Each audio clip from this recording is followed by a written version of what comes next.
All right, buckle up for this deep dive. We're going deep into the last call incident. It's a story that'll make you question, well, just about everything. Oh, yeah. So picture this, 2019, dark road. Okay. A guy named Ray is driving alone late at night. Suddenly his phone rings. Caller ID, his best friend. Hmm. But the second he answers, he knows something is wrong. His friend's voice is barely there, just a whisper, and he's saying things like, keep driving. Keep driving. Don't stop for anything. Wow.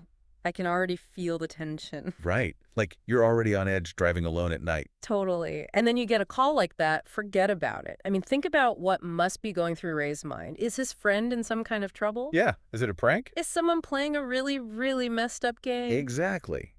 And to make matters worse, as Ray is trying to process all of this, he sees a figure standing in the road, waving him down. Oh, no. What do you do in that situation? I mean, part of you has to be thinking, that's got to be my friend. He needs help. Right. But then there's this other part of you that's screaming, danger. It's like a horror movie. Right. And we all know how those usually turn out, right? For real. Ah. Thankfully, Ray listens to that inner voice and just keeps driving. But here's the real kicker. What? The next morning, Ray tries to call his friend back. Make sure everything's okay. Makes sense. And that's when he finds out that his friend died in a car crash.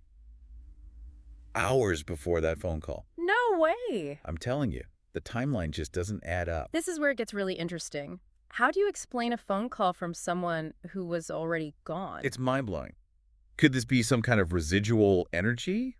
Like maybe our emotions are so powerful they leave a trace and imprint on the world? Fascinating idea. There's actually a concept called crisis apparitions, where people report seeing or hearing loved ones right around the time of their death.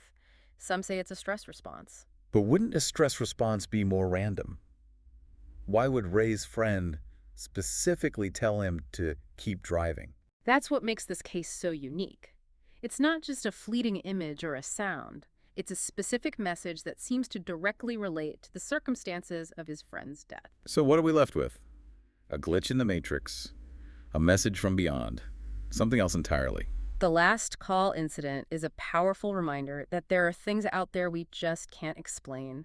It forces us to confront the limits of our understanding, to consider possibilities we might have dismissed before. It definitely makes you think twice about answering the phone late at night, doesn't it? Absolutely. And it makes you wonder, what other mysteries are out there hidden just beneath the surface of our everyday lives? What do you think? Is there a rational explanation for all of this, or is there something more? Something we're not quite ready to understand? I don't know. But it sure is fun to speculate. Keep those questions in mind, because the truth, well, that might be even stranger than fiction. Thanks for joining us for this deep dive. Until next time, stay curious. And keep your phone on silent.